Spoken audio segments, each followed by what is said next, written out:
From the McCourtney Institute for Democracy on the campus of Penn State University, I'm Michael Berkman. And I'm Chris Beam. I'm Jenna Spinelli, and welcome to Democracy Works.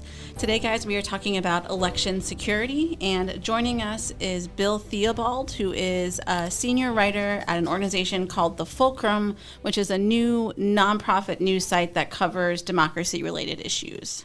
So this issue of election security is one that we've talked about before, especially with our good friend Laura Rosenberger, and what exactly the Russians did or didn't do and what we can expect in the 2020 election. Yeah, this is kind of a different take. Exactly. Because he's coming at it from the perspective really of what the states are doing. Right, and what they can do with respect to technology or the risks associated with technology and what does it really mean for our elections. Yeah. Right. Highlights some interesting trade-offs that we have to think about in terms of election security, ones that we don't talk about that often, in terms of making it, taking advantage of technology to make it easier to vote, to perhaps expand voting, which on the other hand makes it all the easier to hack into our election systems. Right. And how do you... In some ways, old methods may be the better methods. Well, but they're also the slower. They're also the less convenient. Right? So to be clear on what we're talking about, I mean,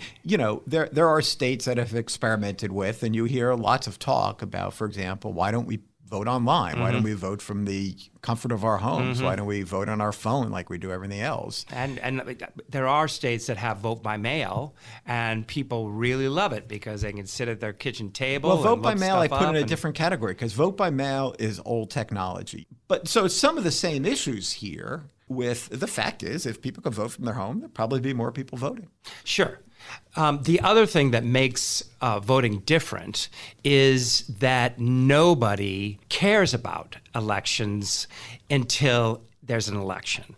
And so the idea that we're going to spend money on new technology and spend the money to make these things secure and to make sure that all our firewalls are up to date are very expensive, and nobody wants to spend that money. I think the record suggests otherwise, actually. I mean, after the After debacle of 2016. I was going to say 2010, Oh, 2000 election. Yeah. There was a major piece of bipartisan legislation passed that provided all kinds of money to the states to modernize their voting, to standardize ballots to a certain extent. I can't remember the name of that law, something like America Votes. You mean HAVA? Oh, Help America Votes Act? Yeah. So that was in reaction to what had happened in Florida. So the idea that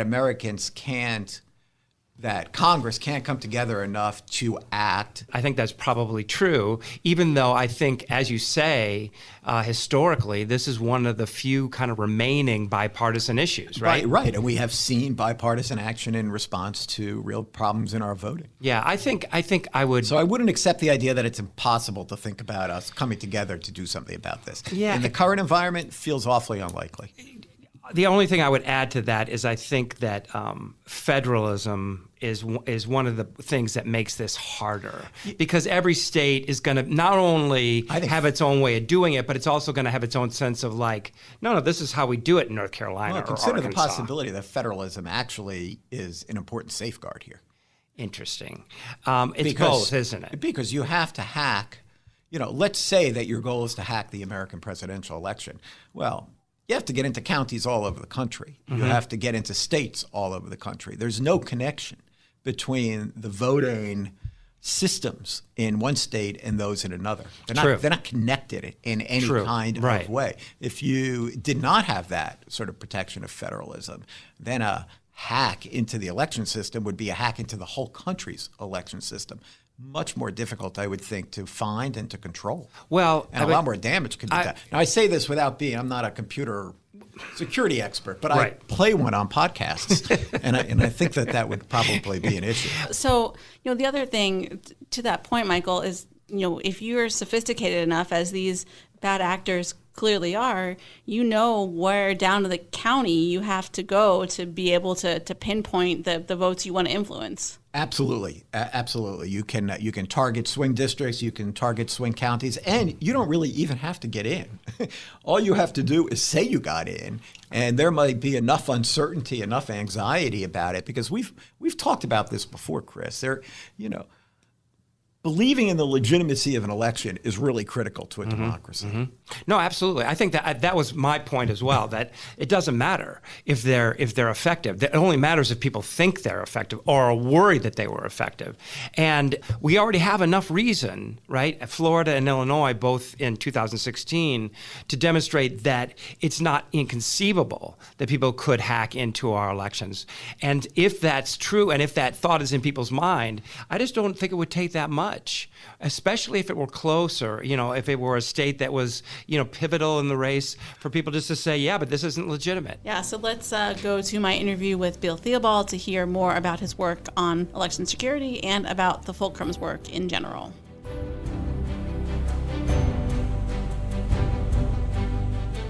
This is Jenna Spinelli here today with Bill Theobald. Bill, thank you for joining us on Democracy Works. I'm glad to be here.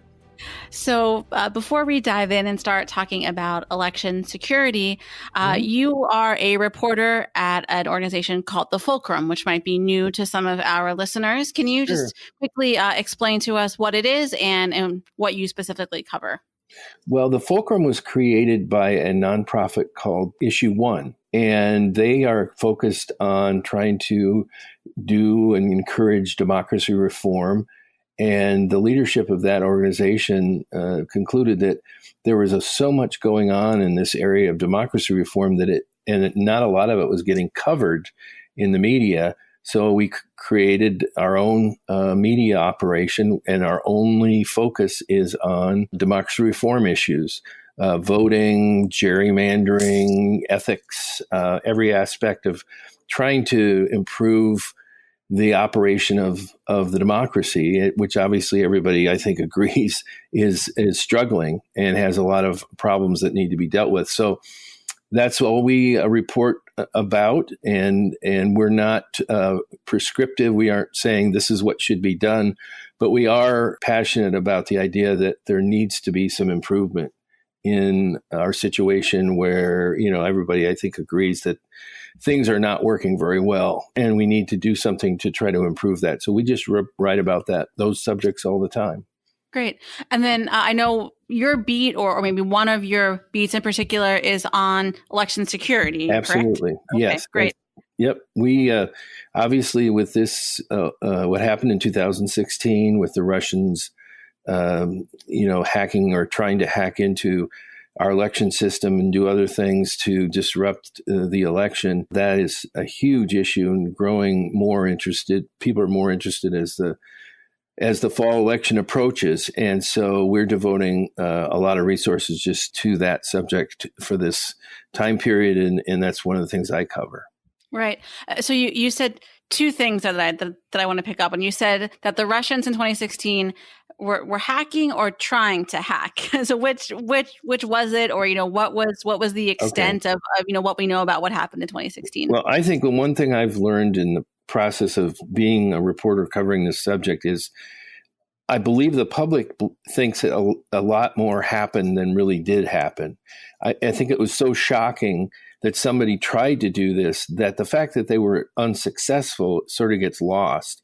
There are really only two things that we know about in which they actually broke into some particular system. One is the Illinois voter registration rolls, and apparently they downloaded some names of people who are registered to vote. Nothing was changed. And also there was some attempts and maybe success to break into some election offices' computers in Florida, but there's not entirely clear what they actually accomplished. And the bottom line is no votes were changed, no voter names were taken off or added to the voting rolls. Again, I think people were so outraged and concerned about it that they think that things were a lot worse than they were. Not that it's a good thing that people were trying to break into our election system, but even though we weren't that prepared last time, they did not succeed if their ultimate goal was to try to change votes or change voter registration rules. Now, they may have succeeded, frankly, in creating this feeling of uncertainty, which is really what some people are really concerned about now. Yeah, and to that point, I mean, it's certainly, I guess, even just the threat or the perception was enough to drive what seemed like some substantive changes in states across the country, which I know has been the focus of much of your work recently. Absolutely. You published an article at the beginning of December talking specifically about election security in 13 swing states, places like Arizona, Florida, our own Pennsylvania, Michigan. And I'm just wondering what kind of drew you to focusing on swing states in particular. I think you could maybe make the argument that, election security should matter in all 50 states, not just swing states. It does matter in all 50 states. I think the point we were trying to make, and we're trying to focus the story a little bit as opposed to trying to go through every state, we wanted to try to focus on those states that are going to be considered critical in deciding who becomes president, who wins the presidential election. And so that was why we did that. And also some of the states like Pennsylvania, for instance, have been the subject of some concern about the status of their election systems and how secure they are. So we were just trying to focus it in on the states where that will be decisive in the fall election. So that was the underlying thinking. Yes, I think the concern is nationwide, and it's why Congress first allotted $380 million in money to the states in 2018 for election security grants, and then just in the budget deal that was just passed over the holidays for this year, they added another $425 million. So, and that money is divided up proportionately among the states. So, larger states are getting larger chunks of money. And so that money has been used to do a lot of different things to, deal with some of the concerns that people have had. Yeah.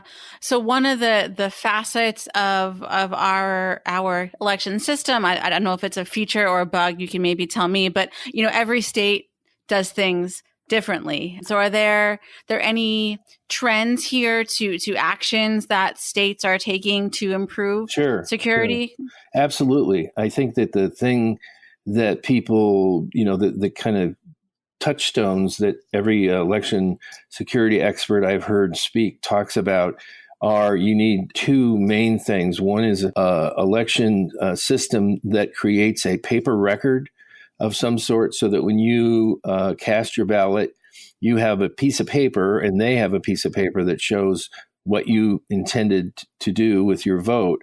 And that way they can check it against what the actual results are and make sure that there wasn't some problem in the way it was counted.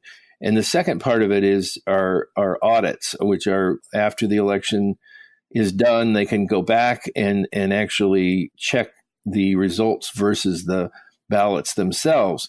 Now, in a state like Pennsylvania, they aren't going to really have time or want to necessarily go back and check every ballot against the actual count. So there's this idea or concept called a risk-limited audit, where they can identify the statistically significant number of ballots that they need to check in order to be sure that the election results are accurate. And so that's what is also recommended. So the two things are the piece of paper, some kind of a paper record, and the second one are these audits. And so if those two things are in place, the folks will say that that's pretty much what you need to do, because the irony for me is that when I started covering elections, there were mechanical machines, and everybody wanted to make these advancements to computerized voting. Well, now we're kind of going backwards a little bit in technology.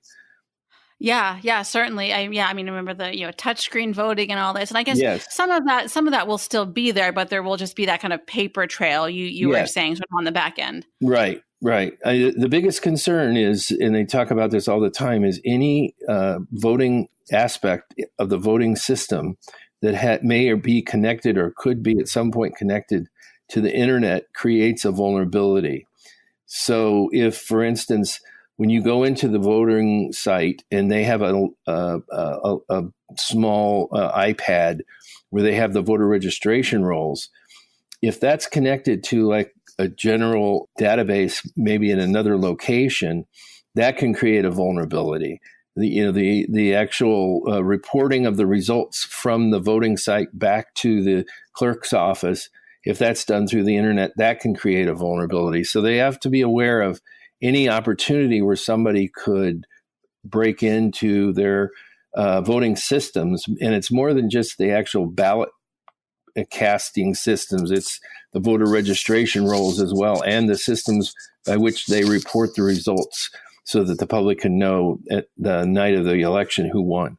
Sure. And we hear a lot about the government in general being, always like several versions behind in terms of technology, or just kind of, using systems from the 90s and 2020, things like that. So is there the expertise and kind of the infrastructure to support some of these changes that have had to happen, fairly quickly as far as government processes go, just over in like a year or two, Sure. Trying to get ready for November?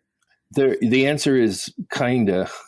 in some places there are people with that expertise, but obviously the thing that people have to understand is elections are a locally run operation. So you don't just have one unified system in a state, and you don't have one obviously nationally. So there is a variety of expertise around the country, and one of the things that states have been trying to do is deal with that by creating positions within the state that act as sort of resource folks, information technology resource people who can be called upon if somebody in a local election office doesn't quite understand some aspect of the technology. They have somebody that they can call who can help them out. So that's one of the things that's happened in this last couple of years as far as the people that are being hired and added in some state offices. The thing that you have to understand, and the public needs to understand, is it's not necessarily a problem with the way technology is in election systems. It's basically the security technology, as this one particular election security expert testified at something I was at. He said that the election security or any kind of computer security technology has not caught up to the ability of people to break into computer systems. And of course, everybody's seen these instances all over the place where businesses, banks, insurance companies have had their computer systems attacked.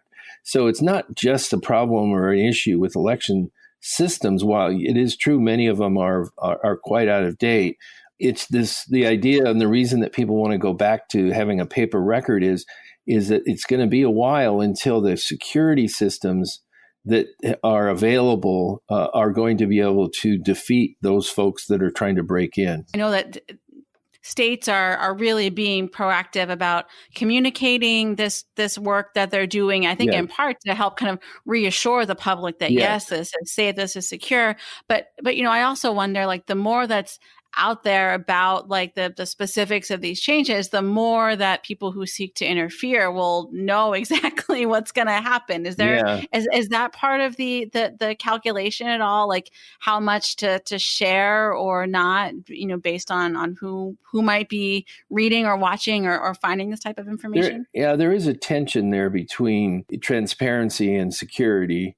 The way it's been expressed recently was when it sort of came out after the fact that there was attempt and successful break-in of basically the kind of the personal or work computers in some Florida election department offices. Not anything to do with the actual election system, just it was one that somebody who worked in that office was working on. And they kept that very secret. And then when the governor found out he was quite frustrated and went to the FBI. And anyway, they told him and a few selected people what had happened and where, but then he was sworn to secrecy. He couldn't tell the public, which was very difficult for people to follow. So I do think that, to agree with, I think there is that concern that you want to know what's going on in this area in particular, but you also don't want to give away how it is that you're doing your job to protect this system. And I really think, though, that the people who would be the players in trying to do this, they clearly know sort of what's available and the technical aspects of what is going to be done is part of the public record, in the sense that it's probably pretty well known by everybody out there. I don't think there's a huge number of secrets that are in this area that would be able to make a difference of any sort to somebody trying to hack into a system, even to this day. So that's kind of the way that works. There is a tension there, but I'm not sure how much of a difference it makes. Right. Yeah, no, that definitely makes sense. So as we look at these reforms kind of state by state, is there a state or several states that are kind of leading the charge, or maybe that everyone's kind of looking to as a model of what to do? The one that I hear the most about is Colorado. And the reason for that is that they went to paper ballots, or, a ballot system or voting system that creates a paper record. And they were the ones that one of the first to mandate these risk limited audits after every election. And they, I think that they're considered to have a pretty well-run operation and sort of a uniformity of belief and a bipartisan support for some of these things. I think the places where this happens, where it's going well, are where there's an agreement that, no matter what your political outlook is or what candidate you're going to vote for or who you support, that we have to, come together and make sure that these systems are secure. I think in some places, public officials may have been, put in a position where they were trying to buy new equipment, and they were told by a vendor something about the security aspect that may or may not have been true. And, so I think these local officials are kind of learning on the job. I know Pennsylvania has gone through a process where every voting machine in the state has been replaced, and the governor had ordered that, and there was some resistance, I think, among some counties. Mm-hmm. Right.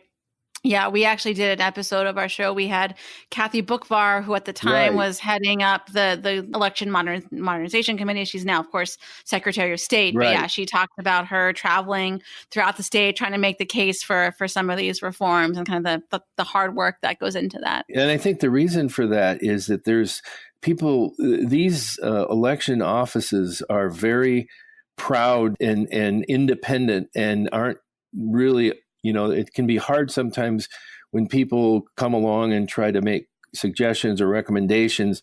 There really is a local control to this, which, some people, I think, wish there was more of a federal or at least a state level uniformity that could be imposed.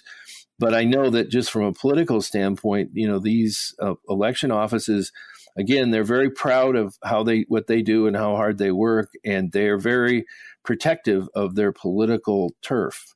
And so you when you're in the position like she was in, you have to be very diplomatic when you're trying to get people to make changes. Yeah, and that kind of ties back to what we were talking about before, about these issues kind of becoming politicized. You were saying about, the voter rolls, cleaning those up has certainly become politicized.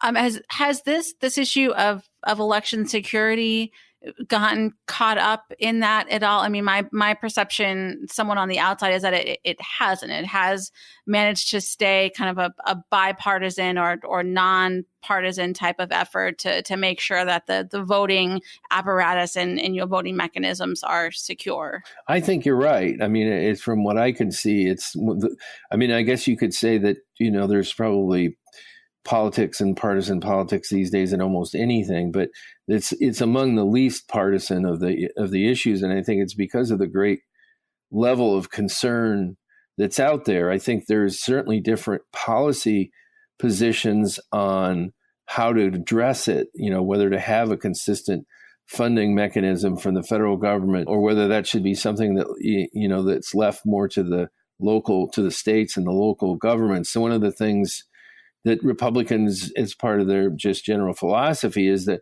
they have a concern about federal control of local elections, in that they believe that that the decision making should be left at the local level. So they're concerned that if there's money coming from the federal government, there'll be conditions attached to it. If it starts becoming that way, then there are concerns. But you're right. I think it's pretty bipartisan now. I think that the partisanship could reemerge depending on what happens in particular states and if there's problems, which party is considered to be responsible. Let's say if it's a Republican Secretary of State, are they going to blame that person and make it into a partisan issue if there are problems with the voting systems on election night? Right. So thinking about this now from a voter's perspective, I know as we've been talking about, things are different state to state, municipality to municipality, but, thinking like across the board, will there be any substantive changes, based on some of these enhanced security measures? Will anything be different about the actual voter experience in the voting booth?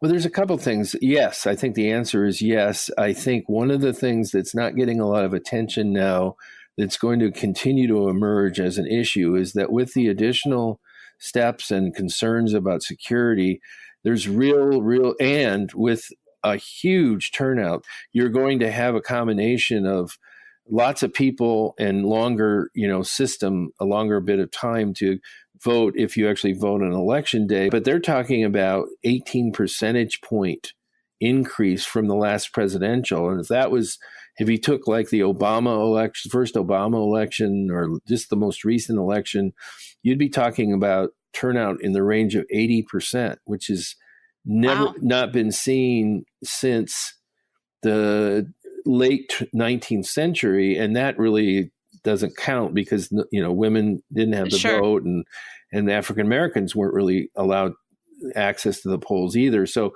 it would be unprecedented. And obviously from a democracy standpoint, that's a great thing, to get more people out voting. But if you can't handle it, and if it's considered to be a burden, and there's questions about whether people were all got access, then you sort of have another, issue of credibility and confidence among the public. There may be a lot of people there, but if the polling places run properly, they can process them in a quick manner that will keep it moving, and then people realize that they aren't going to be there all day. It may be just a matter of 20 minutes or something, and not a matter of just standing there and not appearing to have any progress being made. Yeah, have to put in like those screens at Disney World that tell you like how long it takes you to get the ride or whatever. That wouldn't be a bad idea. I mean, really, they're talking about, if that's the case, that people should arrange to have, entertainment like local marching bands or something, because this should be a celebration. This is the kind of the high point of the democratic process, is the voters being able to cast their ballots. And so if it is going to be a little bit of a wait, why not have something that keeps people distracted and makes them smile, or, at least makes it a little more tolerable. Yeah. Places for kids to play, exactly. all those kind of things. Yep, exactly. So I know that, we won't really know for sure if all these changes work until obviously after the first Tuesday in November, and, everything happens. But you mentioned that hacking conference earlier. Are there other things that states and localities are doing to try to run simulations or to try to test this in advance of November? Yeah, there are places that are doing kind of stress test type of things where they have people with expertise that will go in and and kind of do a security check of the systems to see whether or not they're set up in the right way, whether or not the people that are running them, are doing the right things, and then they can adjust. I mean, I don't think there's going to be anything that can simulate a presidential election. And so, I think that's just going to be the time. And this is the way it always has been with elections. You don't really know what you're going to have happen or what's going to happen until you get to that day. And, those people that run them really have to be able to adjust quickly. And one of the things they've talked about is the ability of people to react to problems in an efficient way, because what they're saying is that with all the new equipment that's going to be used, with all the new systems and processes that are in place, it's inevitable that there's going to be some kind of glitch, and it may not have anything to do with a security breach or anything. It could just be people having problems with a new piece of equipment they're dealing with they haven't used before. But the point that they make is that there has to be an ability for people to kind of keep their heads about them and to be able to solve the problem and move on and give the voters a sense of confidence that if there is a problem, it's being dealt with and it'll be taken care of. Well, Bill, thank you for all the work that you and your colleagues are doing at the Fulcrum, and thank you for joining us today on Democracy Works. Enjoyed it very much. Take care.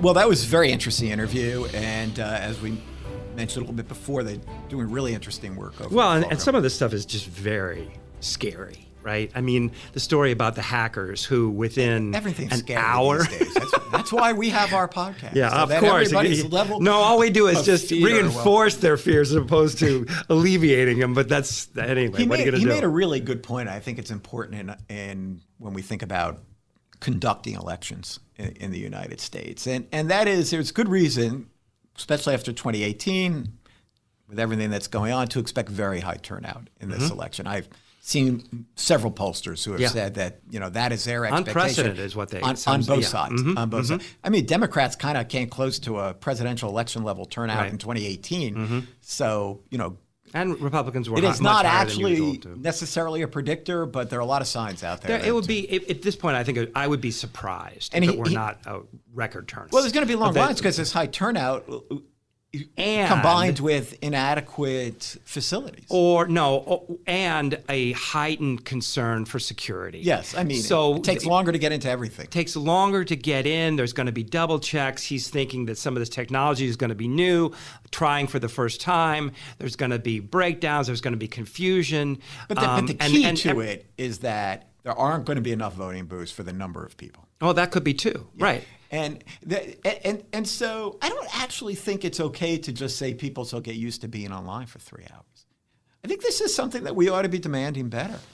And I think there's also another issue to it too. Those 3-hour lines, which we will see, are going to be in the heart of Cleveland. Okay, they're not going to be in the Cleveland suburb. And so your argument is that, look, there are people who will wait all day in the hot sun to vote because it's the first time to do it. Suck it up and just do your democratic duty. Look, we know that some people will wait for hours and hours. In South Africa, when Mandela was first released, they waited online for over 24 hours. Yeah. And during the Obama election, people were waiting online for hours and hours and hours. And, there's something noble about that. And I get it that for some people, the vote is so important. But, some people just have to get to work. And some people have to get to their kids. And there are definitely disparities in who can afford to wait online for 3 hours, and I think in who's going to be asked to stand online for 3 hours. I see. It returns us to the question that comes up pretty often: is why is Election Day not a holiday? Well, there's a lot of reasons. It should be a day off. It's just inertia. The other thing about having a day off is one reason that you have big backups of polls. Like I'm able to go to the polls at 11 o'clock in the morning or 2 o'clock in the afternoon, there's not anybody there. Sure. But if I had to go at 5 o'clock when my shift Or ended, 8 before it started. if I had a real job and had a shift and had to go then, that's when everybody else is That's when everybody goes, yeah. A holiday, people can go throughout the day. Yeah. So, I mean, there are ways to deal with this issue. I hope that Bill and others, become vocal advocates for the idea that this is actually an outrage. Easy voting alleviates quite a bit of the burden because it means that you have fewer people that have to vote on election day. Sure.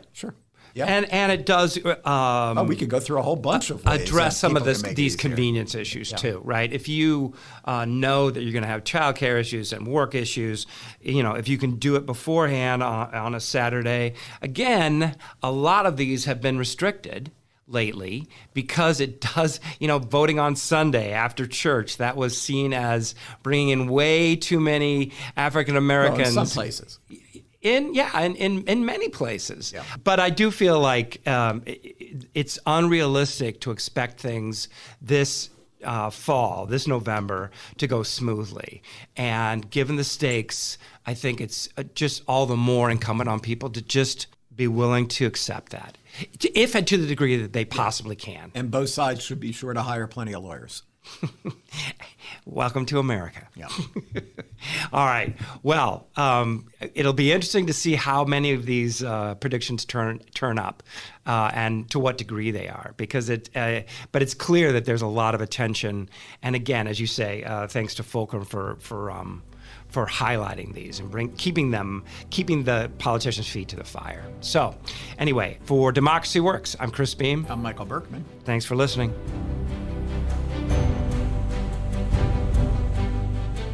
Democracy Works is produced by the McCourtney Institute for Democracy at Penn State and WPSU Penn State, Central Pennsylvania's NPR station. Andy Grant is our engineer, and our editors are Mark Stitzer and Chris Kugler. Additional support comes from Ann Danahay, Emily Reddy, Shireen Stanford, Craig Johnson, and the rest of the team at WPSU. For more information on this episode and detailed show notes, visit our website at democracyworkspodcast.com. And if you like what you heard today, please leave us a rating or review in Apple Podcasts or wherever you listen to podcasts. Thanks for listening.